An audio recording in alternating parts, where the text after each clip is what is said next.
bahkan tidak menganggap teman lagi.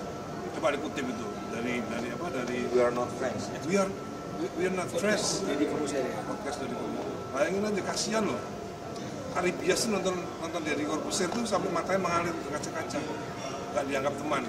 Intinya kita on the right track untuk menuju kepada optimalisasi tata kelola pertunjukan musik. Mas, dengan kemunculan adanya polemik ini kan muncul dengan visi tuh penyanyi-penyanyi, mungkin tanggapan Mas Dani seperti apa? Apakah ini jadi tandingan dari hasil? Enggak. Ada sebagian yang menganggap begitu, ada sebagian yang enggak. Jadi begini, banyak juga anggota-anggota visi yang sudah saya telepon pribadi-pribadi. Saya lihat dari 30 penyanyi ya, yang bela Agnes cuma satu lah, Once Michael. Yang lainnya nggak ada yang bela. Saya kok ketawa sih? Kenapa ketawa? Jadi visi itu nggak ada yang bela Agnes kecuali Once Michael. Jadi saya udah telepon Rosa misalnya ya, Cak, seandainya kamu ditelepon sama pengarang lagu Yovie Widianto, misalnya Yovie Widianto telepon Ocha, Cak, gue pengen ketemu dong, mau ngomongin hak ekonomi gue, lu terima nggak? Ya terima lah mas, gitu. Saya telepon Raisa, seandainya di Lestari telepon kamu pengen ngomongin hak ekonomi ini, kamu terima nggak teleponnya? Kamu temuin nggak? Ya temuin dong mas, gitu. Jadi kebanyakan penyanyi tidak setuju dengan cara-cara Agnes tidak menemui. Kok ketawa? Loh ini sebenarnya saya nggak ngarang-ngarang bang. Bener. Boleh diklarifikasi ke ini juga etika dan adab soalnya. Iya. Jadi rata-rata semua penyanyi itu nggak ada yang seperti Agnes. Rata-rata kalau ditelepon sama pengarang lagunya pasti ditemukan. Nggak mungkin. Ini kan yang jadi masalah, yang jadi lebar peristiwanya kan hanya gara-gara Agnes tidak menghargai pencipta lagunya gitu. Bahkan tidak menganggap teman lagi. Coba dikutip itu dari We are not friends. We are not friends. Jadi Corbuzier. Podcast dari Corbuzier. Bayangin aja, kasihan loh. Ari biasa nonton dari Corbuzier tuh sampai matanya mengalir ke kaca-kaca, nggak dianggap teman. Pak, tapi dari adanya Tadi kan udah menjawab soal visi ya. adanya surat tersebut, bahkan Pak Adi sempat posting salah satu unggahan untuk sindiran kepada Agnes juga, atau seperti apa sih ini Pak Adi? Jadi begini, saya sebagai anggota legislatif harus memberikan edukasi yang baik terhadap warga negara Indonesia, bahwa apa yang dilakukan Agnes ini, dialektikanya maupun adabnya kepada para pencipta ini tidak baik, tidak boleh ditiru oleh penyanyi-penyanyi yang baru atau junior-juniornya. Bagaimana memanusiakan pengarang lagu itu seperti apa. Jadi saya harus memberikan pendapat saya soal itu. Kalau pendapat soal hukum saya nggak ikut-ikut. Pendapat soal hukum dia kan udah divonis sama hakim gitu. Apalagi katanya sekarang laporan ke pidananya udah diproses di Barreskrim gitu kan. Jadi saya nggak ngomongin soal hukum, buat apa, kan udah ada pengadilan.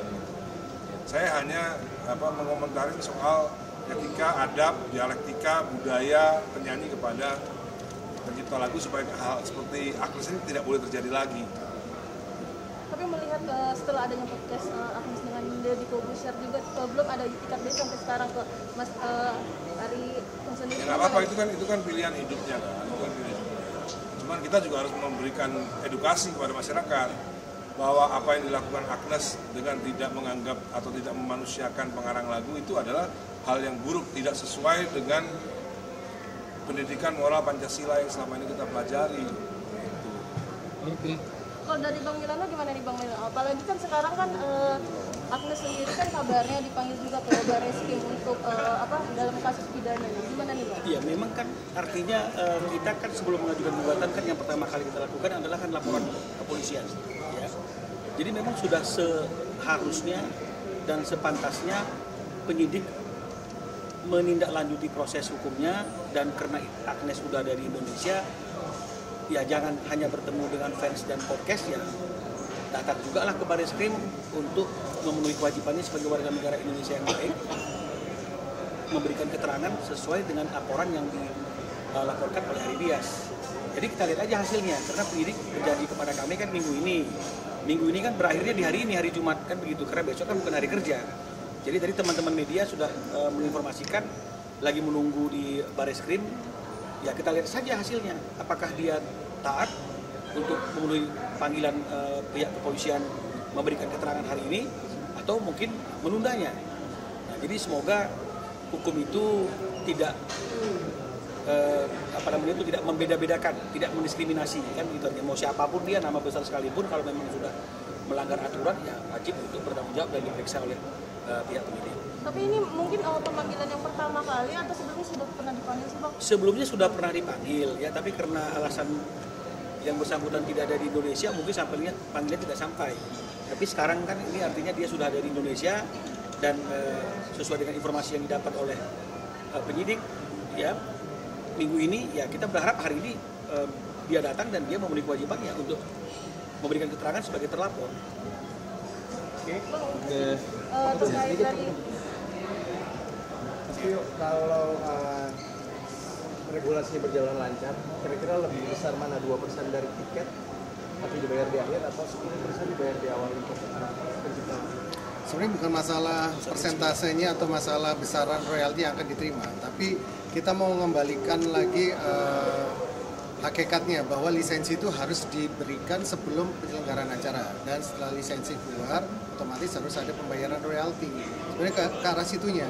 Jadi jangan karena besarannya yang 2% itu lebih sedikit, hitung-hitungannya daripada yang 10% dari honorar artis, bukan seperti itu, tapi kita mau kembalikan hakikatnya. Prinsipnya adalah bahwa lisensi itu harus diberikan oleh pencipta lagu kepada penggunanya, yaitu penyanyi. Karena selama ini kayak dikaburkan, kayak dihilangkan bahwa tanggung jawab meminta lisensi atau izin itu kepada I.O. atau penyelenggara. Padahal bukan. Padahal di dalam Undang-Undang Cipta itu jelas disebutkan bahwa pengguna, correct me if I'm wrong ya, adalah pengguna. Nah, pengguna itu siapa? Pengguna itu sampai kita Google aja, sampai kita tanya ke AI aja, pengguna itu adalah penyanyi. Jadi udah jelas bahwa Undang-Undang Hak Cipta ini sebenarnya melindungi pencipta lagu, melindungi karya cipta, dan juga pasti akan melindungi ekosistem para pencipta lagu juga. Jadi sudah jelas sebenarnya. Jadi bukan masalah besarannya, lebih pada lisensi itu harus diberikan sebelum penyelenggaraan acara. Oke. Ya, aman. Sudah kasasi. Kasasi sudah dilakukan tanggal 12 Februari kemarin ya. Cuma artinya itu memori kasasinya belum sampai ke kami, sehingga kami belum bisa membuat bantahan atau kontra memori kasasi. Kalau kasasinya sudah.